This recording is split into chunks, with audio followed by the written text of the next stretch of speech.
నమస్కారం. ప్రస్తుతం మనతో పాటు ప్రముఖ ఆధ్యాత్మికవేత్త, ప్రముఖ జ్యోతిష్య వాస్తు పండితులు ముమ్మ మహేశ్వరరావు గారు ఉన్నారు. వారితో మాట్లాడిద్దాం. నమస్కారం గురుగారు. ఆయుష్మాన్ భవ. గురుగారు, మార్చి నెలలో ద్వాదశ రాశుల వారికి ఎలా ఉండబోతుంది, అలాగే ముందుగా చూసుకున్నట్టయితే మేష రాశి వారికి ఎలా ఉండబోతుందో తెలియజేస్తారా? ద్వాదశ రాశుల వారికి అలాగే ముందుగా మేషరాశిని తీసుకుంటాం. ఈ మేషరాశిలో తీసుకుంటే బహుళ పంచమి, శుక్రవారము, స్వాతి నక్షత్రము, ధ్రువయోగము, తైతిల కరణం, తిదివార నక్షత్ర యోగ కరణాలు ఈ రకంగా ఉంటే రాశియందు గ్రహస్థితులు ఏ రకంగా ఉన్నాయి. 1వ తారీఖు వరకు గురుగ్రహము మేషరాశిలో ఉంది. 2వ తారీఖు నాడు అంటే రేపటికి మేషరాశిని వదిలి వృషభ రాశిలోకి ప్రవేశించనుంది. ఆ తరుణంలోనే కన్యా రాశిలోని కేతుగ్రహం ఉంది. వృషభ రాశి అయిన రాశిలో చంద్రుడు ఉన్నాడు. అలాగే ధనస్సు రాశి యందు ఏ గ్రహము లేకున్నా మకరము యందు శుక్ర కుజులు ఉన్నారు. ఈ యొక్క కుజుడు శుక్రుడు శత్రువులే, కానీ కుజునికి శత్రుస్థానమైనా అది ఉచ్చస్థానమైంది. మకర రాశి కుజునికి ఉచ్చస్థానం. అలాగే కుంభరాశిలో శని, బుధ, రవి, శని బుధ రవులు కుంభరాశిలో ఉన్నారు. ఇంకా మిగిలిన రాశి అయిన మీనరాశి, అందులోని రాహుగ్రహము సంచారం చేస్తుంది.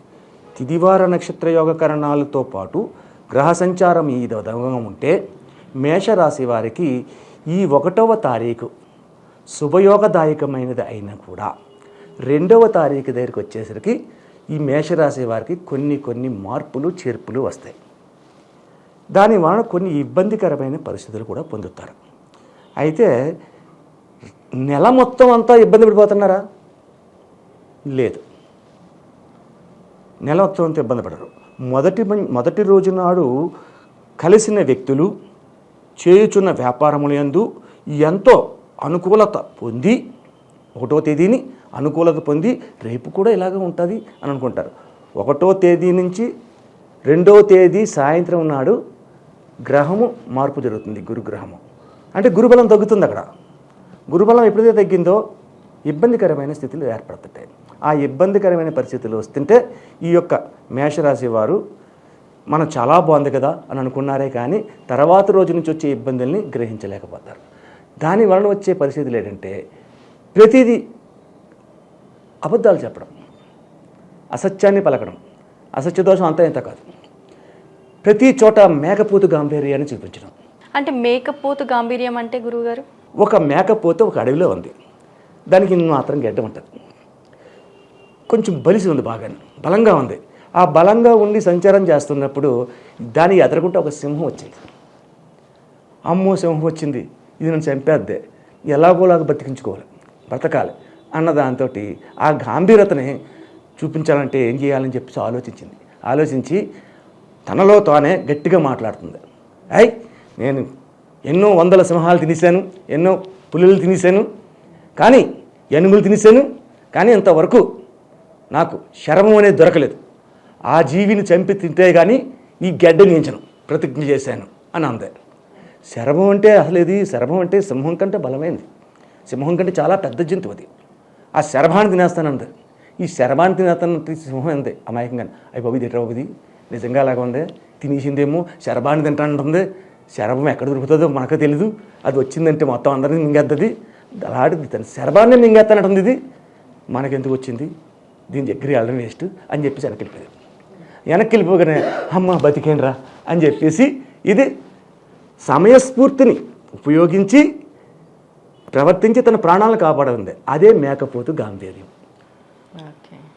అటువంటి మేకపోతు గాంభీర్యాన్ని చూపిస్తారు. వీళ్ళకి జనకాలం జరుగుతున్నదేటో అర్థమైపోతుంది 2 రోజులకి. ఆ తర్వాత మనకి ఏదో మేకపోతు గాంభీర్యం చూపించి నేను చాలా గొప్పవాడిని ఎలాగలని చెప్పి చెప్పుకుంటూ ఉండి తిరుగుతూ వస్తుంటారు. కానీ ఈ యొక్క మేషరాశి వారికి ఈ నెలలో 20వ తేదీ వరకు కూడా ఇబ్బందికరమైన స్థితిని పొందుతారు. ఎట్టి పరిస్థితుల్లోని అనుకూలవంతమైన స్థితిని పొందరు. అంటే చేయు వృత్తి వ్యాపార వ్యవహారముల యందు సానుకూలత లేకపోవడము, అనుకున్న దానికంటే అతి తక్కువ ఆదాయాన్ని పొందడము, అటువంటి విధానాలు వస్తాయి. ఇటువంటి విధానాలు వస్తున్నప్పుడు ఏం చేయాలన్నది మనం రెమెడీలో చెప్పుకుందాం. సరే, 20వ తారీఖు దాటింది, 31 ఉంది. ఇక్కడ ఈ 31వ తేదీ వరకు ఏ రకమైనది ఎక్కడైతే పోయిందో అక్కడే ఎత్తుక్కుందాం. ఇది సామెత. అది పోయిన చోట ఎత్తుక్కోవాలి. ఇక్కడ పాడేసుకుని ఎక్కడో ఎత్తుక్కుంటే మనకైనా దొరుకుద్ది. అక్కడే ఎతకాలి, అక్కడే వెతుకుతారు. ఇది ఎలా పోయింది, ఏంటి, ఏం చేసాం, మనం చేసిన తప్పు ఇది, మనం నడిచిన నడవడికి ఇది, మనం మాట్లాడిన మాట ఇది అని చెప్పేసి తన తప్పు తాను తెలుసుకుంటారు. అక్కడ ఎప్పటికెయ్యది ప్రస్తుతం అప్పటికా మాటలాడు ఎన్యుల మనముల నొప్పింపక తానవ్వక తప్పించుకు తిరుగువాడు ధన్యుడు సుమతి అన్నారు. కాబట్టి ఈ రీతినే వాళ్ళు ఆలోచించి ఈ రీతిలోకి వచ్చి అప్పుడు నష్టపోయిన దాన్ని రికవర్ చేసుకుంటారు. ఆ రకంగా కొద్ది కొద్దిగా వచ్చేసరికి ఆ రికవరీ అవుతుంది. యోగదాయకమైన స్థితిని మళ్ళా పొందడానికి అవకాశం ఉంది.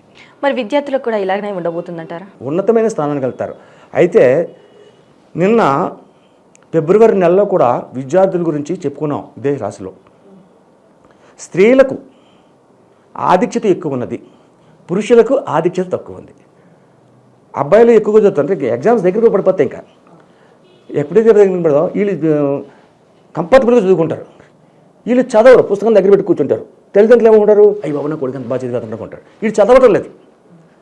వీడి ఆలోచన ఎక్కడ ఉంది, ఏ సినిమా మీదో, ఏ సర్కస్ మీదో ఎక్కడ ఉన్నది ఆయన ఆలోచిస్తూ ఉంటాడు. అమ్మ నాన్న తిడతారు, అలాగే బుర్రకాయలు పెట్టిన ఆలోచిస్తుంటే, అందుకని పుస్తకం ఎదుర్కొంటాడు. ఆ రకంగా ఉన్నందువల్ల ర్యాంక్ సాధించడం కష్టమవుతారు పురుషులకు. అమ్మాయిలు అలా కాదు, నిమగ్నతగా చదువుతారు. పొద్దుట సాయంత్రము రాత్రి అనేది కాకుండా బాధం లేకుండా చదువుకుంటూ వెళ్తారు. దానివల్ల ర్యాంక్ బాగా సంపాదించుకుంటారు. విద్యార్థులు బాగానే ఉంటారు. ఆరోగ్య విషయాలు అడుగుతూ ఉంటారు.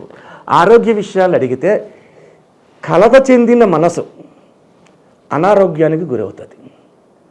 ఎప్పుడైతే 1వ తేదీ నుంచి 10వ తేదీ దాకా, 2వ తేదీ నుంచి 10వ తేదీ దాకా, 20వ తేదీ దాకా నష్టాన్ని చూశారో ఈ యొక్క జాతకులు, తర్వాత పరిస్థితుల్లో ఆలోచన కలిగితే కొంచెం మనసు చెడితే ఏమవుతుందంటే అనారోగ్యం అనే పరిస్థితి వస్తుంది.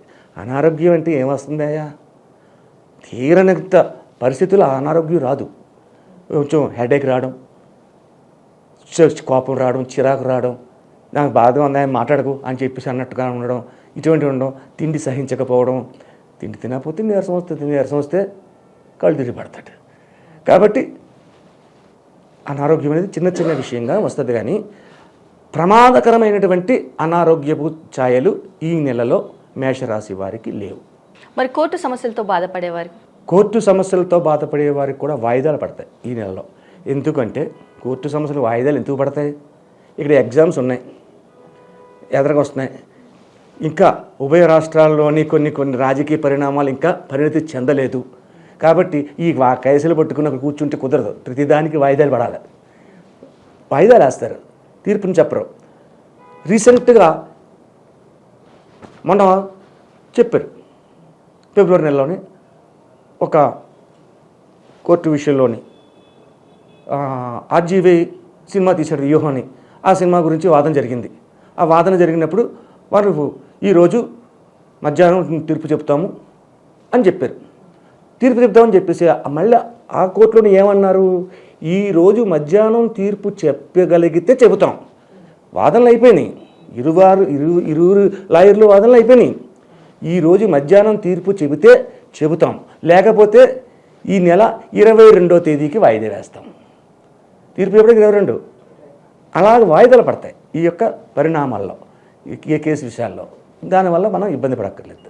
వారి జాతక ప్రభావాన్ని బట్టి ఏ రకంగా ఉందో తెలుసుకుని స్వయంగా మనం చేసుకుంటే కోర్టు వ్యవహారాల్లో నిక్కచ్చిగా చెప్పగలిగే శక్తి మనకి ఉంటుంది. మరి అలాగే వీరికి గృహయోగం కానీ వాహన యోగం కానీ ఉందా? గృహయోగము, వాహన యోగము. గృహయోగము గురించి చెప్పుకోవడానికి లేదు, వాహన యోగం అని మొన్న చెప్పుకున్నాము. ఎవరు పడితే అనుకుంటున్నారు అని. గృహయోగము అంటే ఇక్కడ ఒక విధానాన్ని ఆలోచించండి. ఇది ఫిబ్రవరి మార్చి నెల, వచ్చేది ఉగాది. మొన్న పండగ జరిగింది, సంక్రాంతి పండగ. మానవులందరూ ప్రతివాడు కూడా అంటే బంజారా హిల్స్ జూబ్లీ హిల్స్లోని ఉన్న వాళ్ళ గురించి అది చెప్పుకోకూడదు. వాళ్ళకి ఎప్పుడు కొట్టేశ్వర్లే, వాళ్ళు ఎప్పుడు కావాలంటే ఎప్పుడు కొనగలరు. మధ్యతరగతి కుటుంబీకులు ఉంటారు, సామాన్య మానవులు, కొంత చిన్న చిన్న ఉద్యోగాలు చేసుకునే వాళ్ళు ఉంటారు.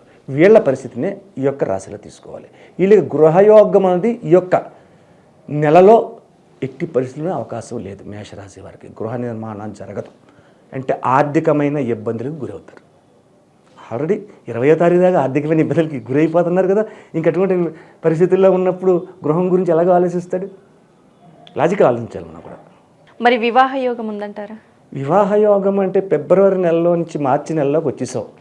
మార్చి నెలలో ముహూర్తాలే వివాహం జరగడానికి, అంటే కుదిరే అవకాశాలు ఏమైనా ఉన్నాయా? కుదరడానికి అవకాశం ఉంటుంది. మార్చి నెలలోని ఈ యొక్క విధానాన్ని వివాహ విధానంగా పెద్దలు కూర్చుని వివాహాల గురించి మాట్లాడితే వాటిని కుదుర్చుకొని ఆ తర్వాత ముహూర్తకాలం శ్రీరామనవమి వెళ్ళిన తర్వాతే. శ్రీరామనవమి లోపల లేవు ముహూర్తకాలం, కాబట్టి అప్పుడు వివాహాన్ని జరుగుతాయి. మరి వీరు పాటించాల్సిన పరిహారాలు ఏంటంటారు? ఈ యొక్క పరిస్థితి నుంచి బయటికి పడవాలి వీళ్ళు అనుకుంటే మాత్రం వీళ్ళు ఏం చేయాలి అంటే శ్రీ లక్ష్మీ నరసింహస్వామి గుడికి వెళ్ళాలి. లక్ష్మీ నరసింహస్వామి గుడికి కానీ లేకపోతే పంచముఖ ఆంజనేయుడు కానీ. ఇక్కడ ఒక విధానం ఏంటంటే లక్ష్మీ నరసింహ ఆలయము పంచముఖ ఆంజనేయ ఆలయము వేదగిరిగుట్టలో ఉంది. ఇక్కడ ఉన్న వాళ్ళకి దగ్గరలో ఉంటుంది. ఈ యొక్క లక్ష్మీ నరసింహస్వామి యొక్క గుడికి వెళ్ళడానికి కుదరకపోతే వెంకటేశ్వర స్వామి గుడికి వెళ్ళడమే. అంటే కొంచెం దూరంగా ఉన్నవాళ్ళు, అనుకూలత లేని వాళ్ళు ఉన్నవాళ్ళు వెంకటేశ్వర స్వామి గుడికి వెళ్ళి వెంకటేశ్వర స్వామి గుడిలో లక్ష్మీ తులసి అంటే రామ తులసి అంటారు, రామ తులసితో ఒక దండని వేసి 11 సార్లు ప్రదక్షిణ చేయాలి. 11 సార్లు ప్రదక్షిణ చేసి ఆ దండని స్వామివారికి అర్పించి అక్కడ అష్టోత్తర పూజ చేపించే ఒక కొబ్బరికాయ అరటిపళ్ళు నైవేద్యంగా చేసి ఇచ్చి పటికి బెల్లం మిశ్రీ అని ఉంటుంది, ఆ మిశ్రీని 1/4 కేజీయో ఎంతో పట్టుకెళ్ళి అక్కడున్న భక్తులందరికీ పంచి అక్కడే గుడిలో కూర్చొని శ్రీరామ జపం వెంకటేశ్వర స్వామి గుడిలో శివనామ జపం చేయాలి. శివనామ జపం చేస్తే ఈ మనోవాంఛాఫల సిద్ధిరుస్తుందని చెప్పేసి ఆయన దీవిస్తాడు. దాన్ని అనుసరిస్తే చాలా మంచి ఫలితాలు పొందుతారు. అయితే ఈ మేషరాశి వారు ఈ రోజు నాడు అంటే మంగళవారం నాడు చూసుకోండి, వచ్చే మంగళవారం నాడు లేకపోతే శుక్రవారం నాడు. శుక్రవారం నాడు అంటే ఈరోజు శుక్రవారం వచ్చింది, మళ్ళా శుక్రవారం పెట్టుకోండి. మళ్ళా శుక్రవారం నాడు ఉదయం 10:30 గంటల నుంచి తదుపరి వచ్చే 12 గంటల లోపల ఒక దానం చేయాలి. ఏ దానం చేయాలి అంటే ఈ యొక్క రాశి వారికి రాహు ఏ స్థానంలో ఉండి యోగదాయకమైన స్థితిని కలగచేయటం లేదు కాబట్టి మినువుల దానం చేయండి. ఒక్క వారం శుక్రవారం చేస్తే సమస్త దోషాలకు పరిహారం జరుగుతుంది. అలాగే గురువుగారు, మేషరాశి వారికి మరి మార్చి నెలలో ఎలా ఉండబోతుంది, అలాగే వీరు చేసుకోవాల్సిన పరిహారాలు ఏంటి అనేసి కూడా చాలా చక్కగా వివరించారు. ధన్యవాదములు. ఆయుష్మాన్ భవ.